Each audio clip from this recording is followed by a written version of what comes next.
Now, I don't know about you, but I personally, back in that day, when someone used to tell me to, accept Jesus Christ and become, born again and, get saved and stuff, like for some reason, I thought once I accept Jesus Christ, once I, admit that now I am born again, like my life is just going to become perfect. Because I don't know, people used to portray this whole, after accepting Jesus Christ, like my life became much better, I became richer, I became happy and stuff. And that is what I had in mind. And I realized that is what most Christians have in mind. You think once you accept Jesus Christ, once you become born again, you're going to get that car you've always been, wanting. You're going to, get that job. So you get born again with all these expectations, not because you actually want to build a bond with God, but because you're hoping that if you actually, accept Jesus Christ and you accept to become born again, you're going to get all these, wonderful, amazing things you've always dreamt of. That's why you find that most of the times after people accept Jesus Christ and they don't get the things they, hope to get immediately, they begin to curse God. They begin to question God. They begin to think God does not exist, because you told me when I accept Jesus Christ, I'm going to live this happy life, I'm going to be happy and stuff. But I want you guys to realize that when you actually try to build a close relationship with God, when you try to get closer with God, that is when you're going to face the most trials and tribulations. I don't know about you, but at least on my part, that is what happened. I remember back in that day, and I actually accepted Jesus Christ well long ago when I was still a kid. I think when I was in my primary level, primary one, way long ago. My mother was a born again Christian, and I grew up from a very prayerful family. But me personally, I won't say I was very prayerful and I had this, great bond with God. I would be lying if I say so, guys. I had my times. I had my times of, doing all the worldly things. I had my times of clubbing. I had one thing I didn't do though is smoking, drinking alcohol. At least for that, I have never done that. And I thank God for, not leading me down that path. But yeah, I did a lot of questionable things for someone that is, a born again Christian. Like I did a lot of questionable things, and there came a point in my life where I felt like, no, I have to get closer to my God. Like I have to revive the relationship I have with God. Sometimes you may be a born again Christian, but your prayer life is lacking. You truly feel like, I feel we all know when we have a strong bond with Jesus. We all know when our relationship with God is actually nice. Like you just know, your prayer life is good.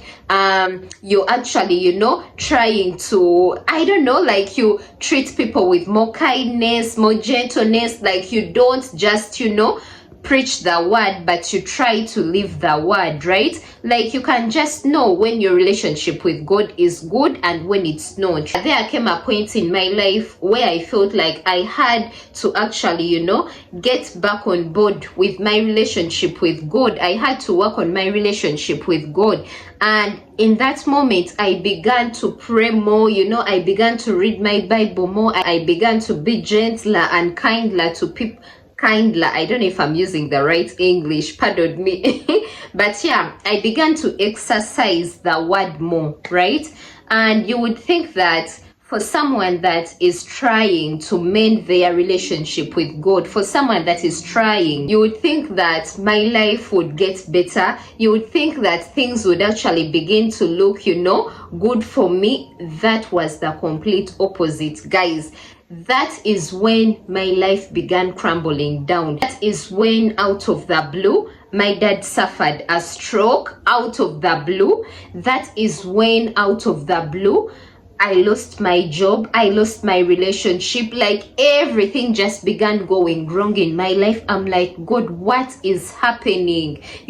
Why am I experiencing all these weird things, like why am I experiencing all these bad things when I am just trying to serve you, like I am just trying to, seek you more, and all of a sudden my life is a mess. Guys, when I tell you, those were the hardest moments of my life.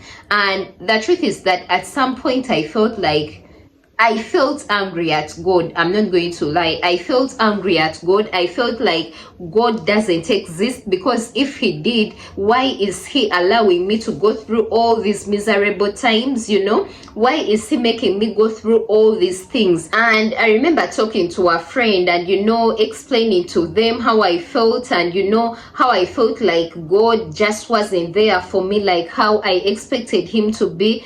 Right? And this friend of mine actually referred me to the book of Job, the way Job was tested. And guys, you have to know that most of the times when you're actually trying to get closer to God, you're going to experience the most trying times of your life. That is when you're going to see Satan rise up, on his 2 feet. That is when the devil is going to try to do each and every form of, weird games on you. He's going to try to test your faith, and if you're not strong in faith, if you don't trust your God, you're going to give up on God. You're going to begin questioning God, just like I was beginning to question God. And when my friend told me to read the book of Job, I realized that the things I was experiencing weren't even a quarter of what Job experienced, like fine, I felt like they were too much,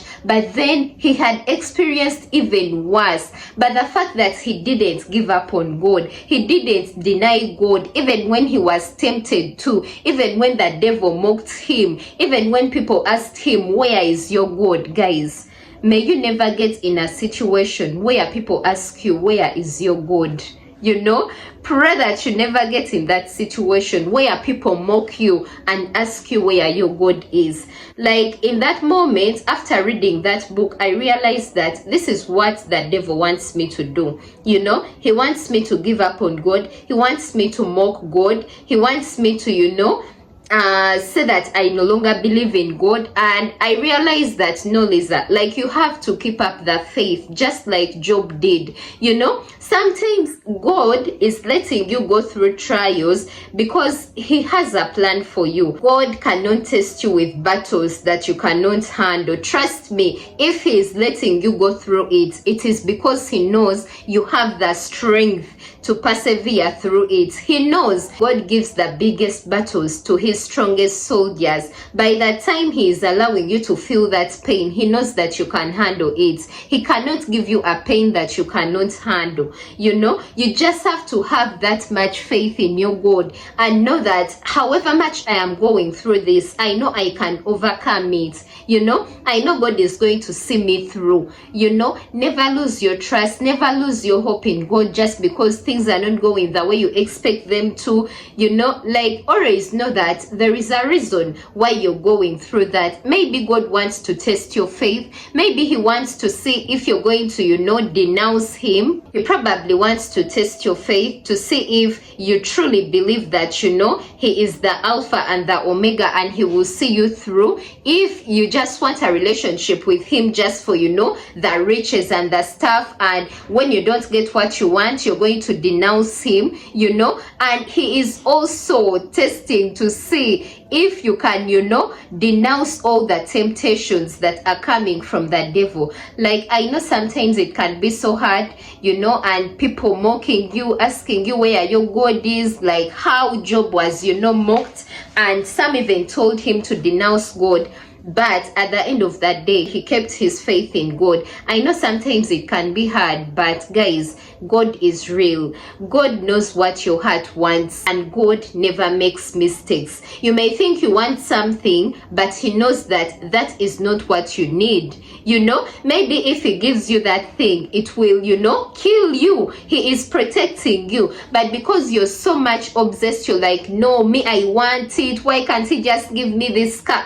God knows if he gives you that car is going to kill you in an accident. He is protecting you. He knows you want it, but that is not what you need. You should let God do his will. Don't put terms and conditions on your relationship with God. If you decide to seek God, if you decide to work on your relationship with God, let it not be with terms and conditions. Don't be like, oh God, because you didn't give me this, now you're no longer God. Now I don't believe in you. Now I doubt if you even exist. I doubt if you even hear my prayers. Do you even love me? Why are you working for the other ones and not me? Guys, don't put those terms and conditions. Whether he gives you what you're asking for or he doesn't, he is still God. Like, I just want you to know, no matter what, God is still God.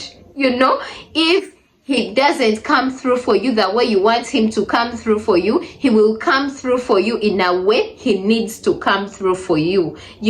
Like, never mock God. Never think that he doesn't hear your prayers. Never doubt him. Even if it looks like he's not answering you, trust me, he knows what you need. You may think you want something, but he knows what you need.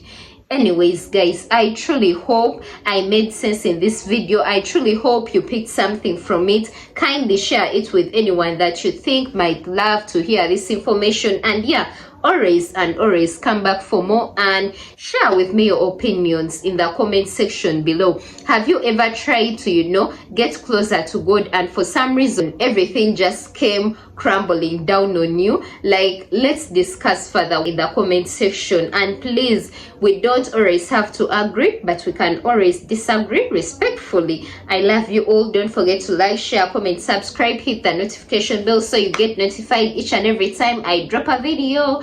Till next time, I remain Lisa. Peace and love. I love you all. Bye. Mwah.